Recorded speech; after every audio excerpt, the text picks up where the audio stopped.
एक समय की वो बात है। एक गांव में एक किसान रहता था। वह बहुत मेहनती था और रोज अपने खेत में काम करने जाता था। एक दिन जब वो अपने खेत में हल चला रहा था, तभी अचानक जंगल से एक शेर निकलता है। शेर बहुत भूखा था और दौड़ते हुए बोला, किसान, आज मैं तुम्हारे इन बैलों को खा जाऊंगा।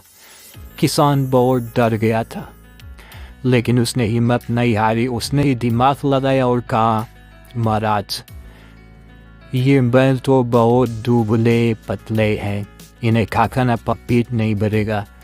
आप रुकिए, मैं घर जाता हूँ और आपके लिए अपनी मोटी ताजी गाय लेकर आता हूँ। शेर मान गया और वही रुक गया। चतुर किसान रोते हुए घर पहुंचा और अपनी पत्नी को सारी बात बताई। उसकी पत्नी बहुत बुद्धिमान और बातों थी। उसने किसान को डांटा और कहा, तुम डरो मत, जैसे मैं कहती हूँ वैसे करो। पत्नी ने खुद एक बड़ा पगड़ी बांधी और एक हाथ में हसिया लिया और घोड़े पे सवार होकर खेत की तरफ चल दी। जब वो खेत के पास पहुंची तो उसने जोर से चिल्ला के कहा, अरे किसान, तूने तो कहा था कि तूने 4 शेर फंसा रखे, पर यहाँ तो सिर्फ एक ही शेर दिख रहा है। चलो, आज के नाश्ते के लिए एक ही शेर काफी है।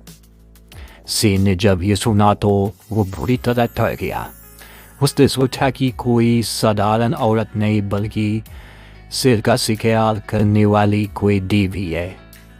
शेर अपनी जान बचाकर वहाँ से दुम दबाकर भाग खड़ा हुआ। नाश्ते में शेर एक भेड़िया मिला। भेड़िया ने पूछा, महाराज, आप इतने तेज कहाँ भाग रहे हैं? शेर ने सारा किस्सा सुनाया। भेड़िया हंसने लगा और बोला, सरकार, हुआ तो किसान की पत्नी थी, उसने आपको बुद्धू बनाया। चलिए मेरे साथ, आज हम मिलकर दावत करेंगे। शेर डरा हुआ था। उसने भेड़िया से कहा, ठीक है, लेकिन तुम अपनी पूंछ मेरे पूंछ में बांध लो ताकि तुम मुझे छोड़कर भाग ना सको। दोनों अपनी पूंछ बांधकर खेत पर पहुंचे। किसान की पत्नी ने उन्हें फिर से आते देखा और फिर से चिल्लाई, रे भेड़िए, मैंने तो तुझे 3 से लाने को कहा था और तू सिर्फ एक ही से लाकर आया है। रुक, अभी मैं तेरा और इसका दोनों का काम तमाम करती हूँ। यह सुनते ही शेर को लगा कि भेड़िए ने उसे धोखा दिया है।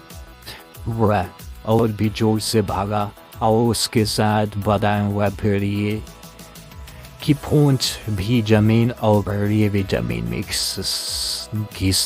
घिसाता हुआ लिया। दोनों जंगल की ओर ऐसे भागे कि फिर कभी वापस नहीं आए। किसान और उसकी पत्नी खुशी खुशी खेती करने लगे। सीख: मुसीबत के समय घबराने के बजाय अपनी बुद्धि का इस्तेमाल करना चाहिए।